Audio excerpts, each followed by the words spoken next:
I don't know about you, Jason, but listening to music is a big part of our daily routine in my household. We do it during meals, in between meals, at bedtime, but I pay for my music service. I know you've been looking at a lot of free music streaming services lately, and today let's kind of dive into those and see what they're all about. I'm Jason Cipriani with Jason Perlow. This is Jason Squared, and free music is the topic today. So, Jason, do you subscribe to any music services? I do not. I am extremely cheap. I don't like to pay for anything. Yeah. So I pay for Apple Music. I have since it launched. I have a family plan, $15 a month. It gives myself, my wife, and my 3 kids their own Apple Music accounts. And I'm able to control whether or not they can access explicit music, which is the reason I've been with Apple Music for so long. Now, I have used other streaming services in the past, like Spotify and Slacker and stuff like that. But I understand you know quite a few free music streaming services. Yeah, and I've investigated a lot more of it, since this whole thing started, because I just wanted my more diversity. Sometimes I want to switch it up a bit if something a little bit different, because sometimes things get repetitive in certain playlists. You get sunk into a certain, theme or mode, and then you start listening to the same stuff over and over again. So I've tried to change that up a bit. I do have one subscription music service, and that's Sirius XM. And that's because I used to use it in my car mostly, although I do sometimes stream some of the comedy channels and theme channels. And Sirius XM does currently have a free offer up until I think May, so you can trial it. But I didn't think it was right for inclusion in this list. The main music service that I use that's free is Amazon Prime. That's part of Amazon Music Unlimited. It's actually kind of like a more of a curated version. For Prime customers, you're going to get more than 2 million songs, 2,000 different playlists and stations. All of them are ad-free with unlimited skips, and available for offline playback. I mean, I think if you're Prime, it's really good if you're a Prime customer, and they're, and quite frankly, I think their pay service is as good as Apple Music. And if you're not an Apple person, I mean, I am an Apple person. I have lots of echoes and things all over the house, so it's like, Interesting. So that's included with the Prime account. So I can go on, you use an app, I assume, on your phone or your Alexa or whatever. You already have Alexas, right? So all you have to say is, Alexa, play rock and roll channel from Prime Music, and she will start to stream it. Can I pick specific artists or songs or I believe albums? You can, yes. Okay, cool. Yes. So I obviously, anyways, I have never used Amazon Prime Music, although I am an Amazon Prime subscriber.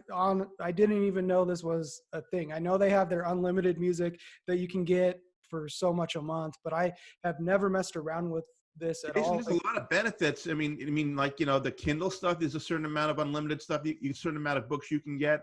Sure. Yeah, I've messed with the Kindle stuff. I know Audible has some books as well that you can listen to. But the music streaming stuff from them, it has just not been on my radar.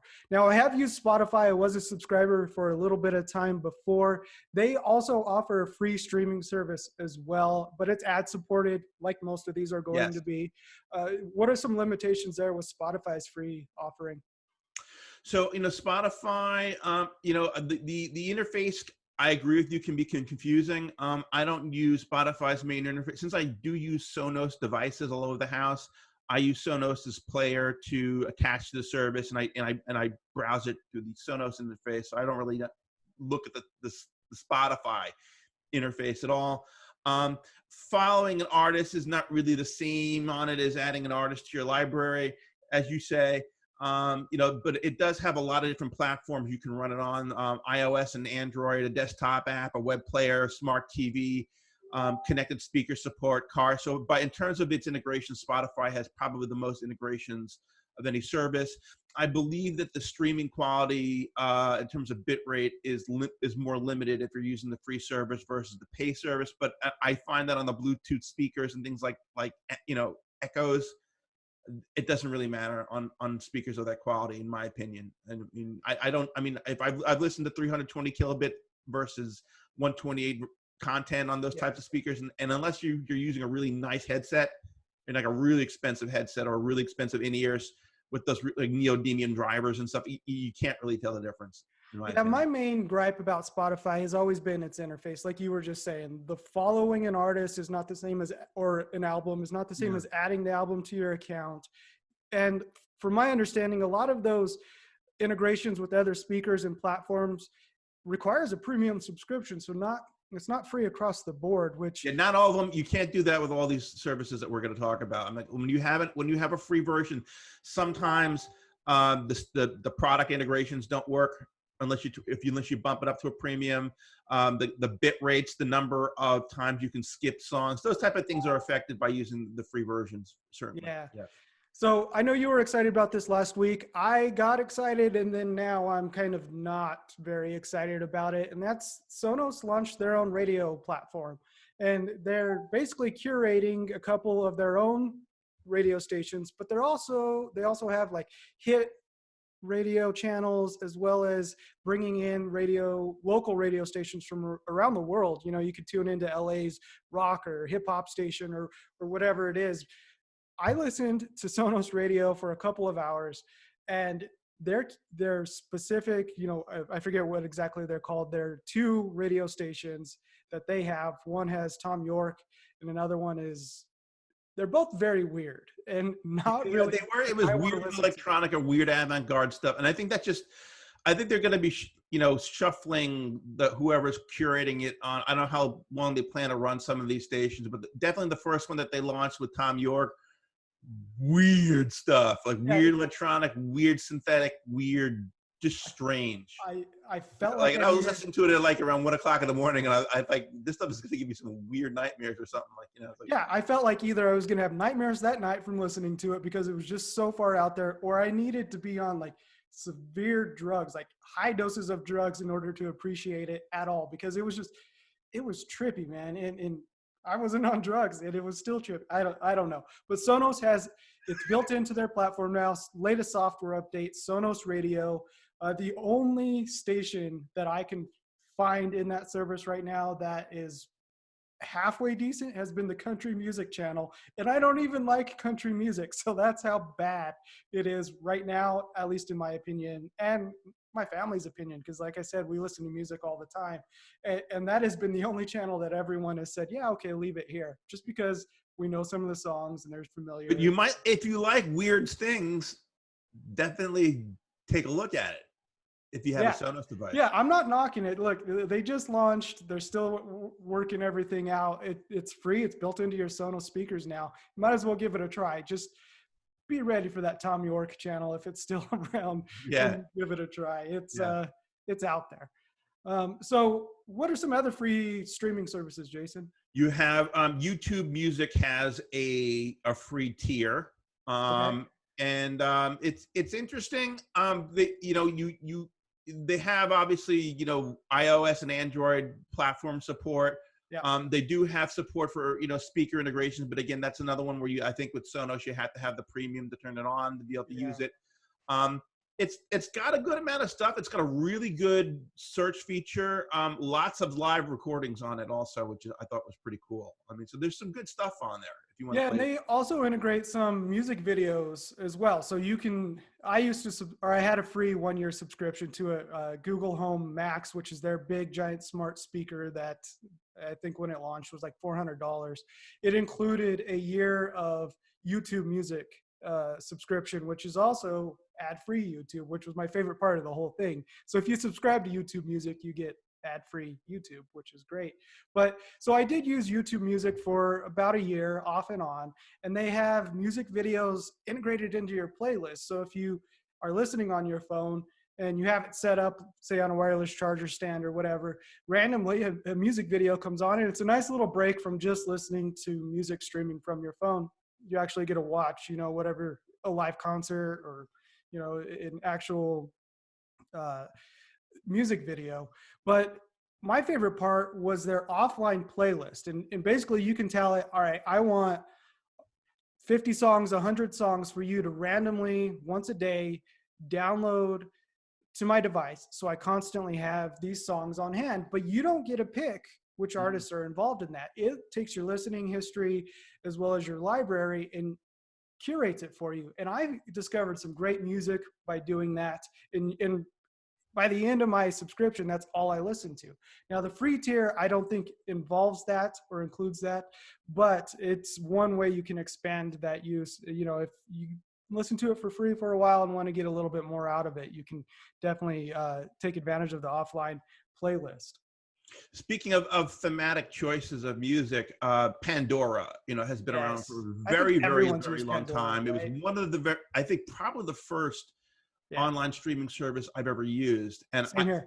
I love it. Now, the way it works is in the free tier, you plug in 100 different search terms, right? So Yeah. like I plugged in, I like classic rock stuff. So I'm like, Led Zeppelin, Jimi Hendrix, the Beatles, the Rolling Stones, but it doesn't necessarily play those artists. It plays artists that are similar to that. So if you create the Rolling Stones channel, you might get the Beatles, you might get, the Byrds, you might get a couple other, things from that time period that are similar, Yeah, I agree. Pandora was the first streaming service I ever used. I think it was on a BlackBerry phone. It was big news when it launched for a Yeah. BlackBerry phone, but mainly it was web-based at the time. You do get limited skips. I think you get so many per hour, and after Right. that, you're stuck with ads, which they get pretty repetitive as well as more and more intrusive the more you skip, it felt like the last time I used it, but there has to be some sort of limit and balance there. But I think everyone's used it. It gives you your total amount of hours listened to each month, which I remember looking at it and just thinking, man, I really listen to music that often, back in the day. It's a staple of any online streaming service that, honestly, it's kind of amazing it's remained around this long. Now we get to like the little guys, right? So we are the lesser known, right? Because some of these have been around for a long time, they're just not as popular. Last FM is a very similar service to Pandora. Very wide category of tracks, albums, artists. They keep track of everything you've ever played, and they provide personalized recommendations based on lists. Unfortunately, no longer works with Sonos. That kind of bummed me out, but you can play it directly from your computer or whatever app that it uses. So I remember when Slacker, Last FM launched a few years ago, yeah. or it's probably more than that, but I haven't used it. Go Yeah, ahead. Slacker, now owned by a company called LiveX Live, primarily for concerts and festivals, for large gatherings, which we don't really have anymore, but they've got a lot of them recorded. They've got audio stations, original shows, and podcasts. It's some of that stuff is kind of interesting that they have. If you want to switch it up a bit. So my experience with Slacker is it's built into my car. There's a free account that's ad free. It's not a premium account, so I can't, look up specific albums per se, but I can tell it, I want a station based off of this artist, and it'll create one, and you could thumbs up, thumbs down songs. I have no issues with the free version that I have on my computer or in my car. It's a great service. I'm glad it's still around. Yeah. And another Deezer. one that's been around for a long time that I didn't really know about that much until I started researching this is Deezer. Now they've been in business for over 10 years. The French company, they have at the lower end level 128 kilobit per second stream rate, which is okay. Their higher end stuff is 320 kilobit, which is very high quality, very large library size of over 53 million songs. And they support both MP3 and FLAC formats. It's a cool system. It's kind of like you look at all these different platforms and you kind of decide which user interface you like the best. Right. In a lot of ways. The next category of stuff is radio, right? So when we mean radio, we're talking about either broadcast radio stations that are part of like an aggregation platform where you can kind of like pick down the list of all these broadcast stations.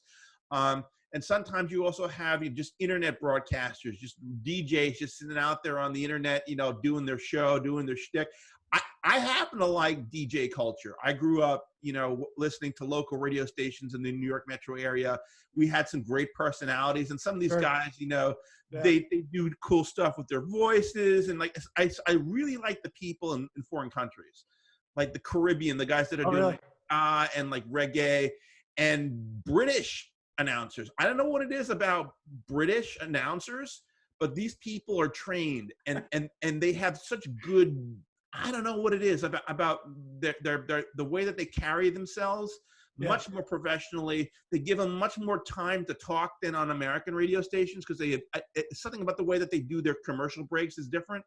So they Gotcha. have more time to talk stuff up. So it's kind of interesting when they have their opinions on music and world events and stuff. It's cool to listen to some of these people. So I noticed you have iHeartRadio, TuneIn, and AccuRadio, and Mixcloud on this list. Yes. Are you able to access those foreign channels, foreign broadcasts? All of them. And the one that I discovered as kind of researching this article, which I thought was very interesting. Mixcloud is very interesting because there's a lot of those, like, Caribbean sky, kind of people from all the different islands, Jamaica, the French Caribbean and all that. You get some people doing some really cool mixes of stuff. Global Player is a really interesting site. And it plugs right into Sonos. I went down the whole list of all the Sonos channels that you could integrate, and I found Global Player. Apparently, they are like the largest commercial radio company in all of Europe. They own like 7 different radio brands, and they have its interface. Like, if you wanted to build like Sonos radio decently, you should just base it on Global Player, because Global Player has lots of cool content. They've got thematic stations for decades, so like 70s and 80s. They've got like chill music. They've got like different types of things, and you can pick radio stations as well that are non-thematic. So like, you just want to go to, like, I don't know, London, you pick up the London station. There's like 4 London stations, and you get all the local DJs, just talking up stuff. And you said that's built into Sonos? That is, yeah, built into Sonos. If you just go to Sonos and add services, you pick Global Player, it's there. Cool. So Global Player is cool. Another one that's very similar that I discovered yesterday was Hit Network. Hit Network is Australian. So they have over 30 Australian radio stations with local DJ. And by the way, in Australia, they don't have the same laws as we do for the FCC for language. And really? No, they don't have the same restrictions on saying certain words and talking about certain things. They're not afraid to talk about certain things in Australia. So if you want to listen to some really interesting and funny stuff, listen to the local radio personalities in Australia. So there's like no after dark shows. It's just constantly dark. Is that pretty much always after dark, all the time? Okay. So I'm going to sidetrack us here a little bit. My kids, during this social distancing and quarantine and stay-at-home order, have decided to perfect their Australian accent. So when you first said there was Australian radio stations, I thought, perfect, I'm going to put this on the Sonos. This is what we'll listen to. But if they don't have the same FCC guidelines, I think I'm going to avoid that, because Australian accents with some offhand comments probably they might not understand what they're saying, though. Yeah, very true. Stay-at-home is going to take a dark turn for my kids, it sounds like. So, I mean, there's quite a bit of options here for free music, right? You don't have to pay for a service every month if you're okay with dealing with some ads and maybe not being able to skip every song. I think that's kind of the gist of this, right? Yeah, I mean, again, one is skipping, right? Because some of these you cannot skip at all. They're just live streams. Sometimes if it's the radio stations, it's all the current content of what they're doing on the air broadcast, right? And some of these, again, they have playlists that are curated of a couple hundred songs on them, but you can't fast forward through them, or once you fast forward a couple times, you can't do it for a while, right? And then there's the bit stream quality, right? Which you might care about if you're using nice headphones. Yeah, and most of us aren't. Yeah. We're listening to it on, a $30 Echo Dot, or maybe $100, Google Home Mini, or whatever it is. So that bit stream quality doesn't really matter a whole lot. Yeah. Agreed. So I think I have something to do, and that's 1, listen to some Australian radio, and 2, check out Amazon Prime Music, since technically I already paid for it. Are there any services here that you're going to start using a little bit more? Absolutely global player. Is, all that British rock and roll, and they have a lot of genres that they're a bit different from the way that we do things here. So for example, they have a lot of Caribbean music, a lot of, the way that their hip hop is also a bit different. Their artists are different. So Kind there's of a makes lot of stuff that they play that don't get any play here in the United States. So I think, listen to some of these international stations is pretty interesting, because you get a completely different flavor from what you do locally. Yeah, I'll definitely have to give that a try. And hopefully our viewers and listeners have learned a little bit about the new free streaming radio service or music service that they can use to help entertain themselves while we're all doing our parts during these times. I'm Jason Cipriani. And I'm Jason Perlow. And this is Jason Squared. Make sure to watch and listen at zdnet.com.